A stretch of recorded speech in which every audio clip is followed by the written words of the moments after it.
Welcome to Northwoods Kindred. I am your the Bloat, and in this video we're going to talk about the Norse feasting ritual. Yes, it was a ritual. In the Viking Age, the feast was an amazing event, and it was not only a social event, in a lot of cases it was a political event. There was a lot of peacocking, there was a lot of boast, and sometimes even a little manipulation, as in getting you drunk and making you swear an oath that you wouldn't have done when you were sober.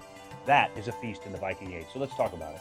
In the book, which is one of my favorites, of course, and I'll link to this in my little Amazon bookstore, is The Viking Age. This is volume 2. In The Viking Age by du Chaillu, there is an entire chapter dedicated to the feast. And it's called Feasts and Entertainments.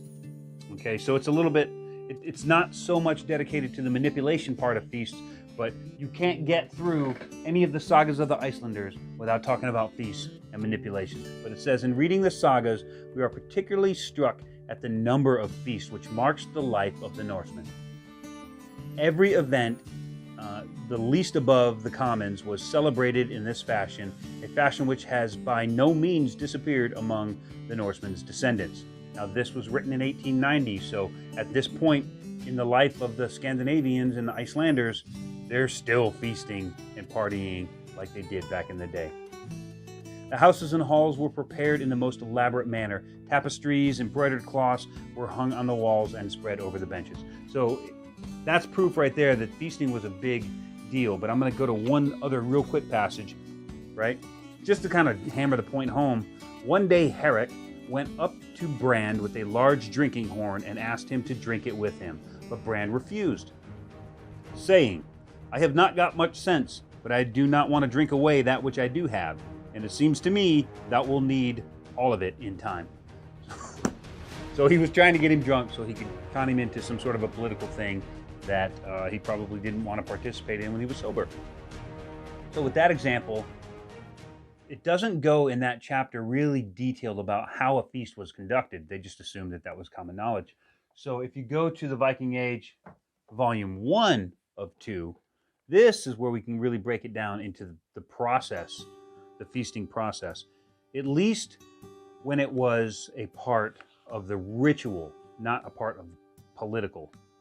So in the ritual, it says it was a custom to cook the flesh of the slaughtered animal. So now we're talking back about a bloat, but they would kill an animal, a horse or a pig or something, and it would be the custom to cook that flesh of the slaughtered animals in large kettles hanging over the fires along the floors of the temple. The people then assembled to eat it, seated along the walls, and the filled horns were carried between or around the fires, which were probably regarded as holy, and the person having charge of the feast consecrating the horns and the meat, i.e. making the sign of the hammer of Thor over them, first was drunk to Odin for victory and power. Okay, it's going to go on, and it's going to talk about what we call a Summel. So it looks like in that particular period of time, what they did was they combined their Bloat, their feast, and their Summel as one big ritual overall. So it says it again, fires were to burn on the middle of the temple floor and kettles to be put on them. The drinking horns had to be carried around the fire. The chief who made the feast had to consecrate the horns and all the sacrificed food. So, and then they go into, again, discussing the Summel. In the modern age, in the reconstruction of Asatru the way we do, we tend to take a little bit look at it and we split it into 3 different events. And the events are the Bloat, the feast, and the Summel. Today we're going to talk about the feast. So tell me down in the comments, have you ever been part of a Norse feasting ritual? How did that turn out for you? And do you do it like I say, or do you do it more in the traditional way as described in the manuscripts? You kind of want to go over all 3 of them just to kind of separate them, just to draw lines and boundaries. So the Bloat, as you know, watch this video, I'll link to it, show you how to do the Bloat as a solitary practitioner. There are other levels of Bloat, but we'll get into that later. That is your basic sacrifice. The feast is just what you would think. We come in, we eat food, we enjoy each other's company, and we set aside some for the gods. And then the Summel, the last part. And the Summel is one we haven't covered yet, but it'll be coming really, really soon.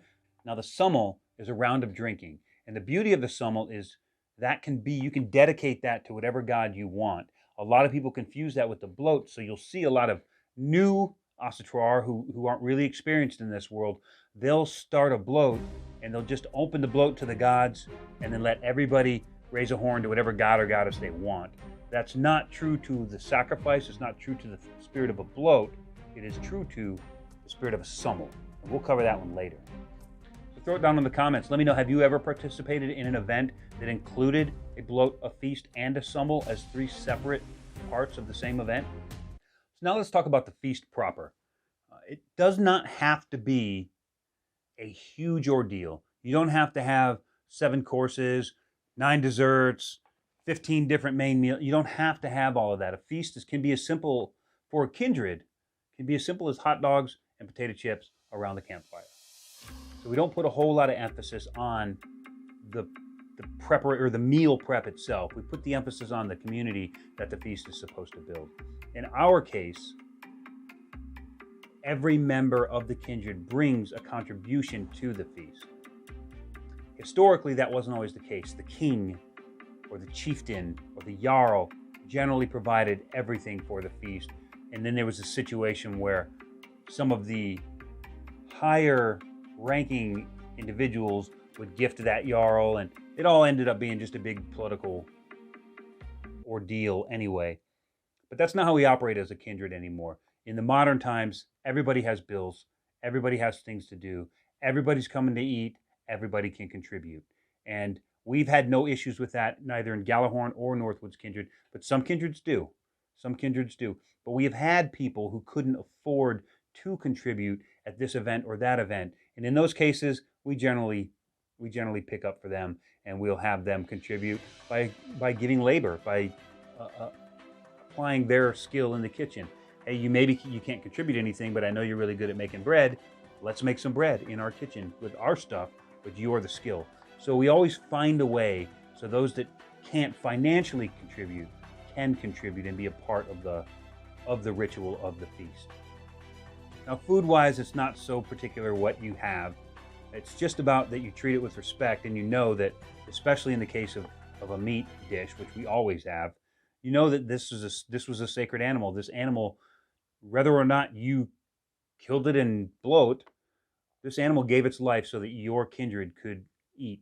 And it's the right thing to do to bless that meal. Now, it does say in the Viking Age that they would carry the food and the horns around the fire and be blessed with the sign of the hammer from the chieftain or the Gothier, whoever's duty it was at that particular event, to bless it.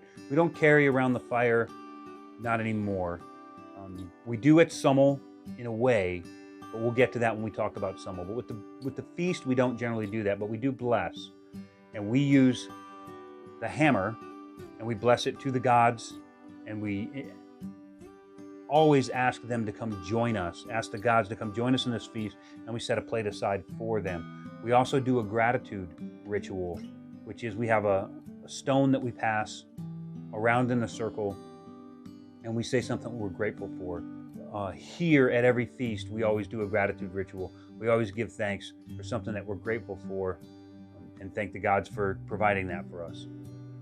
Now, the actual act of blessing the feast, we use our hammer, our ritual hammer. But as it says in the Viking Age, it was the custom to make the hammer sign.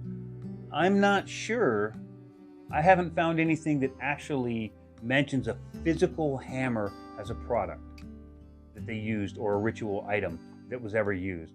Everything always talks about the hammer sign. We, of course, use a hammer. That's what we use when we're consecrating our space, when we're doing Bloat, and we'll use it in Summel, and we'll use hammers for anything along those lines.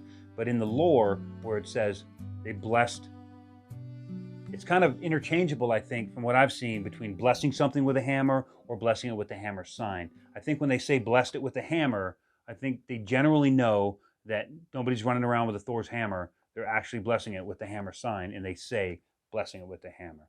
So let's not confuse those two in the lore, but we are going to use, because we're in a modern age, we use the physical Thor's hammer that we use as a ritual tool to bless Thor as well. Odinson, friend of man, protector of the gods, and most certainly friend of this kindred.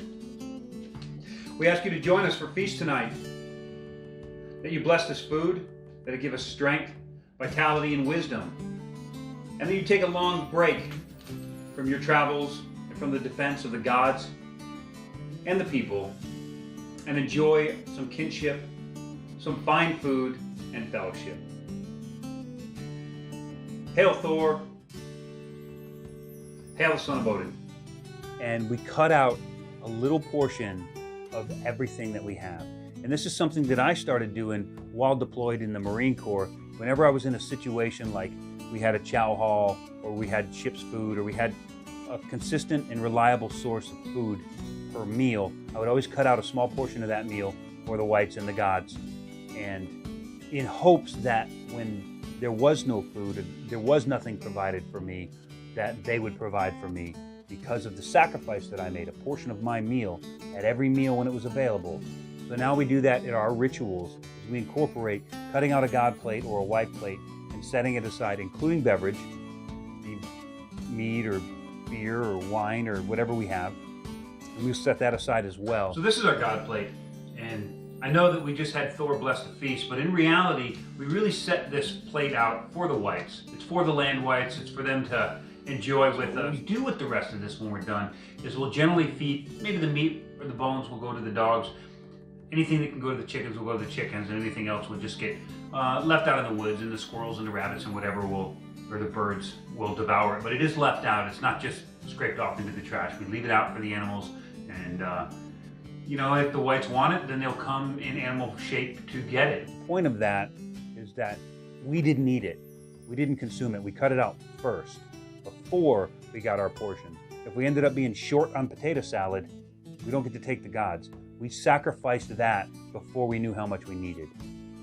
So in a nutshell, that is the modern Norse feasting ritual. Remember, the quality and quantity of food are irrelevant as long as the respect and the kinship is there to supplement it.